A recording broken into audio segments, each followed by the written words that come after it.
Haley, hoping everyone is having an amazing day. Please stand for the pledge. I pledge allegiance to the flag of the United States of America and to the republic for which it stands, one nation, under God, indivisible, with liberty and justice for all. First up this Wednesday, we are 6 days away from Reading is Lit Night. There will be guest readers, celebrity speakers, Kahoot competitions, makerspace challenges, free popcorn and book fair, and the Media Center snack bar will be open. The book fair will officially be open later this week. Stay tuned for details. In sports, our girls soccer team has gone home today against LC Swain. Also happening next week is the show of the year, Okehilli's Got Talent, Thursday night from 6 to 9 in the cafeteria. Have an amazing afternoon, everyone. Bye! Good afternoon, Okehilli. Hoping everyone's having an amazing day. Please stand for the pledge. First up this Wednesday, we are 6 days away from Reading is Lit Night. There will be guest readers, celebrity speakers, Kahoot competitions, start this over again.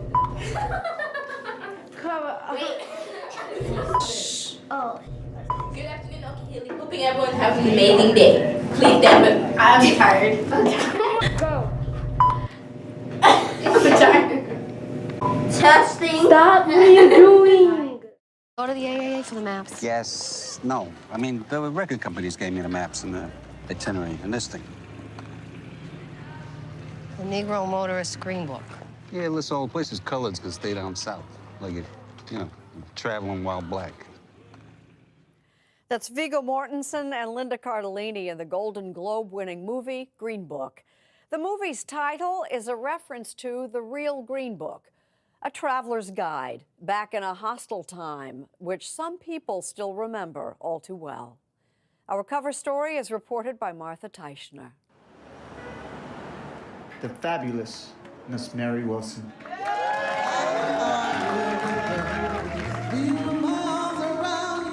Watching Mary Wilson, feeling the love at New York's glamorous Cafe Carlyle. It's hard to imagine what she felt at the age of 19. But my heart can't take you no more. A newly minted Supreme, just out of high school, on her first ever road tour with a regular who's who of Motown stars. Stevie Wonder, I really, really love. Mary Wells, The Temptations, and others. 45 performers traveling by bus, confronted by hate in the still segregated South. We were getting off the bus, and there were gunshots. And they were shooting at the bus? Oh, yeah, we had several holes in the bus. You know, your parents had told you, be careful, da-da-da-da-da-da-da-da. You knew about the segregation. But, I mean, the gunshot sort of brought it right into your face and saying, you could be killed. Strange fruit hanging. It was this chilling fact of life, the racism that in 1936 inspired the Negro Motorist Green Book. Victor Green, a postal worker who lived in Harlem, began publishing a guide to businesses that welcomed African American travelers. You need to be careful on the road. Old Jim Crow won't let people like us stop just anywhere. In each year's edition, a warning. Carry your Green Book with you. You may need it. It just makes me wonder and make me think about today. At the National Museum of African American History and Culture in Washington, D.C., visitors can experience the not-so-long-gone era of the Green Book. I remember as a little child going down south from Detroit, and my parents had to be strategic as to where they stopped. It was after the Depression, before the war. The auto culture was really burgeoning. There were more jobs for Black people. Candace Taylor is a cultural historian whose book about the Green Book will be published this fall. By the 40s, the second wave of the Great Migration was underway. And so you had 1.5 million Black people leaving the South during that time. At risk if they owned nice cars. His dad worked for the railroad, had a good job, and his mother was sitting in the front seat. Taylor tells the story of her own stepfather's family being stopped and relying on this tried-and-true subterfuge for avoiding trouble.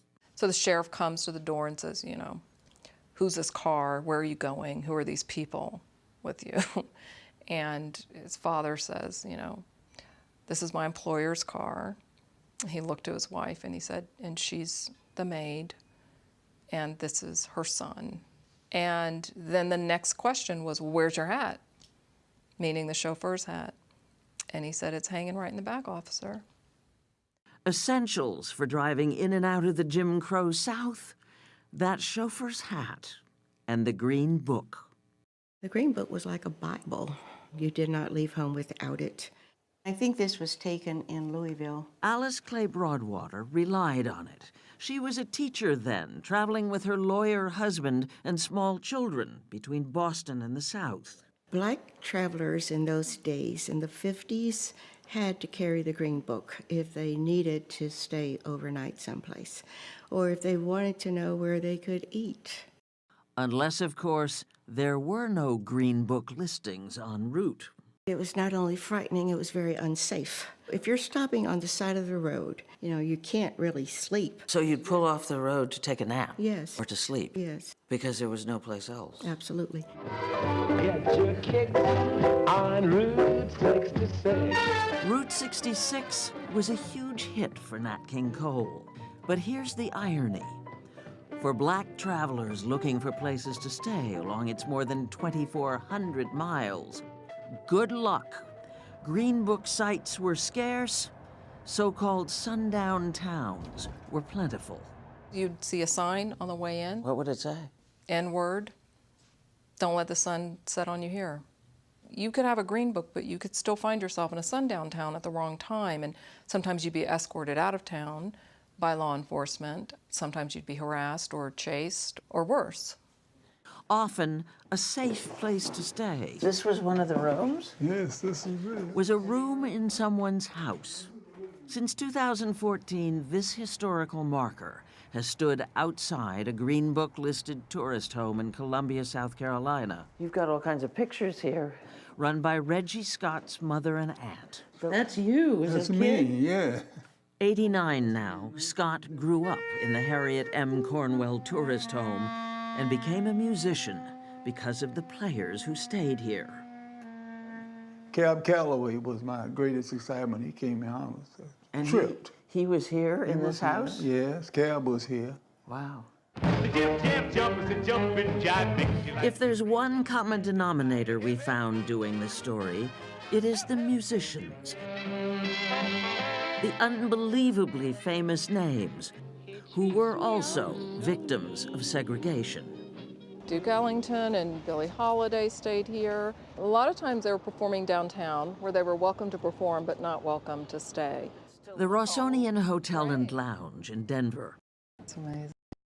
now undergoing renovation, was one of more than 80 businesses in the area listed in the Green Book. These places carry a spirit with them, you know, which is why it's so important that they're still here. I was scouting about 30 sites a day. Candace Taylor put 23,000 miles on her car during just one of her trips around the country, documenting more than 9,600 of the sites. If I had to guess, I'd say about at least 85% were Black-owned. But there were sites like Charlie's Sandwich Shop in Boston that was in Southie that was owned by a white man. Charlie Poulos, a Greek immigrant, opened the restaurant in 1927, and with his partner, Christy Mangiarides, served all races, possibly the first restaurant in Boston to do so.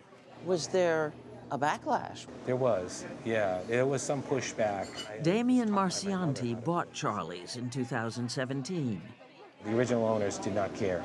They just were welcome to everybody. If you didn't like it, you didn't come in.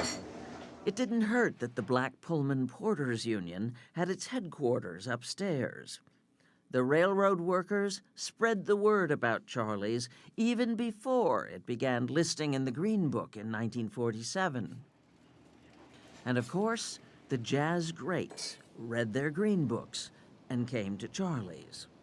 Duke Ellington, Cab Calloway, Sammy Davis Jr. He used to tap dance out in front of the diner. As times changed, so did the Green Book.